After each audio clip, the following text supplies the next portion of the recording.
Hello प्यारे भाइयों और बहनों, आपका मेहर टीचिंग में स्वागत है। ये दर्शन शास्त्र है अवनी पब्लिकेशन की। इसमें एक पहले मैंने वीडियो बना दिया है जिसमें से मैंने फिलोसॉफी के कुछ पॉइंट पढ़ाए थे आपको, और यहाँ से पढ़ाए थे। ये आप देख सकते हो, ये प्राचीन पहली यूनिट हमारी चल रही है। उसके बाद ये होगी, ये पूरी यूनिट वाइज दिया हुआ है सेकेंड ग्रेड के अकॉर्डिंग।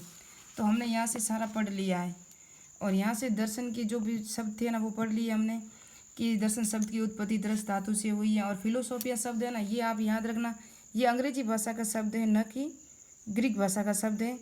और फिलोस, और जिसका अर्थ है फिलोस, और सोफिया, इसका अर्थ क्या होता है, और ज्ञान के प्रति प्रेम या अनुराग, इसका अर्थ होता है। लेकिन फिलोसोफिया है ना, फिलोसॉफी ये अंग्रेजी भाषा का शब्द है, ग्रीक भाषा का नहीं है। ग्रीक भाषा के दो शब्दों से मिलकर ये फिलोसोफिया बना, ये याद रखना। और भारतीय दर्शन की प्रकृति हमने पढ़ी, और उसके बाद अभी हम पढ़ेंगे, और उसकी कुछ विशेषताएं भी हमने पढ़ी थी।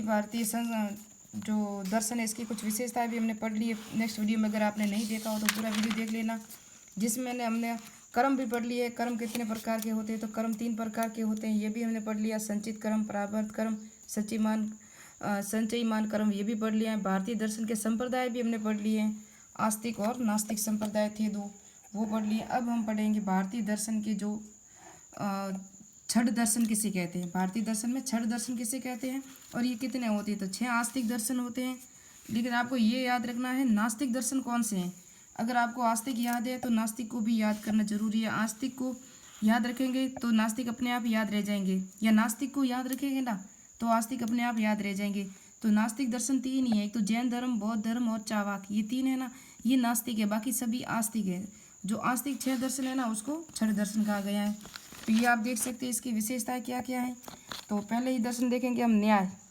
ये न्याय है ना, ये न्याय दर्शन है, और इसको जो प्रतिपादक है कौन है, गौतम, महर्षि गौतम है। तो न्याय किसने किया था, गौतम बुद्ध ने किया था। ये आप ट्रिक बना के याद करना बहुत जरूरी है आपको।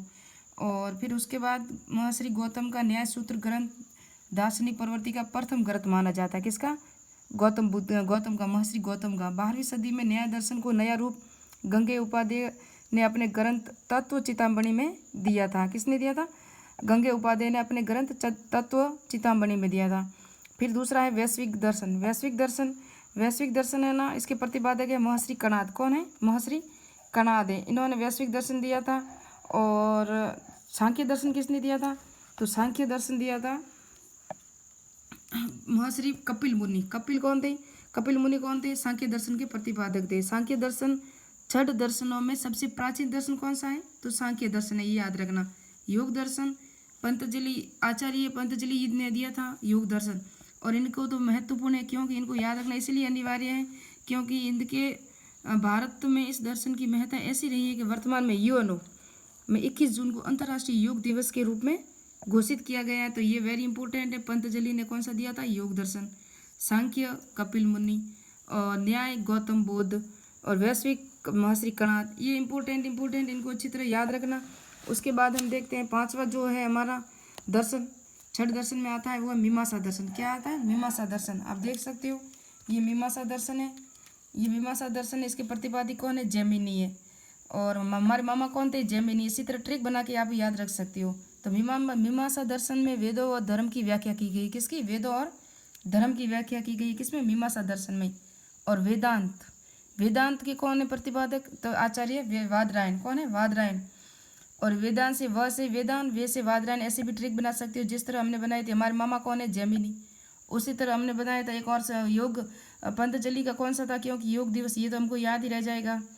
और इस तरह हम न्याय किसने किया था, गौतम ने। इसी तरह ट्रिक बना के आप याद कर सकते हो। पर वेदांत दर्शन को उत्तर मीमांसा दर्शन भी कहा जाता है। तो मीमांसा दर्शन जैमिनी, तो उत्तर मीमांसा वेदांत। इसी तरह ट्रिक बना सकते हो। वेदांत दर्शन का मूल ग्रंथ वादरायण द्वारा रचित ब्रह्मसूत्र है।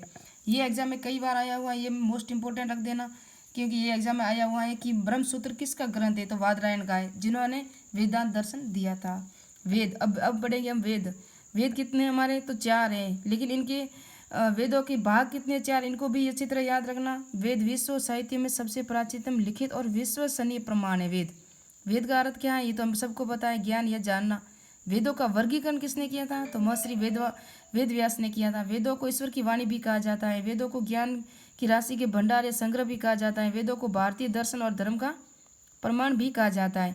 तो वेद का तो इतना हमें पता ही है, कई बार हमने पढ़ा ही है। वेद शब्द की उत्पत्ति विद धातु से हुई है, जिसका ज्ञान या जानना अर्थ होता है। वेदों को श्रुति या श्रुतियाँ क्यों कहा जाता है कि इनको सुनकर लिखा गया है, इसके कोई लेखक नहीं है, किसी व्यक्ति विशेष ने इसको लिखा नहीं है, क्योंकि वेदों का ज्ञान श्रवण परंपरा से हुआ है, यानी सुनने से हुआ है। गुरु, ये आप देख सकते हो, गुरु और एवं शिष्य सुनकर ज्ञान प्राप्त करते हैं, इसमें वेदों को कहा गया है। वेद को अपौरुषीय भी कहा गया है। अपौरुषीय यानी किसी व्यक्ति विशेष ने लिखा नहीं तो अपौरुषीय कहा गया है। तो वेदों को अपौरुषीय भी कहा गया है, कारण क्योंकि वेदों की रचना ना तो किसी लौकिक पुरुष या ऋषि मुनि ने की है और ना ही किसी अलौकिक पुरुष या ईश्वर, अपितु वेद नित्य, वेद क्या है, नित्य है, शाश्वत है, अनादि है। ये इंपॉर्टेंट है, इनको भी अच्छी तरह नोट डाउन कर लेना। अब वेदों को अध्ययन में हमें लौकिक अलौकिक विषयों का ज्ञान होता है। वेदों में व्यक्ति या परम ध्येय क्या है, ज्ञान एवं सुख है वेदों में। और फिर वेदों के भाग कौन कौन से अच्छी तरह याद रखना, संहिता, ब्राह्मण, अरण्यक, उपनिषद, इसका ट्रिक और क्रम भी पूछा जाता है एग्जाम में। कई बार आप पुराने एग्जाम पेपर देख लेना। और ये टॉपिक जो पूरी फर्स्ट यूनिट पूरी होगी तो उसके इंपॉर्टेंट क्वेश्चंस भी मैं कराऊंगी, वो भी आप देख सकते हो। तो वेदों के भाग 4 है, संहिता, ब्राह्मण, अरण्यक, उपनिषद, और वेद 4 हैं। इसको चतुर्वेद कहा गया है। चतुर्वेद कौन कौन से हैं, ऋग्वेद, यजुर्वेद, सामवेद और अथर्ववेद। इनको पढ़ेंगे नेक्स्ट वीडियो में।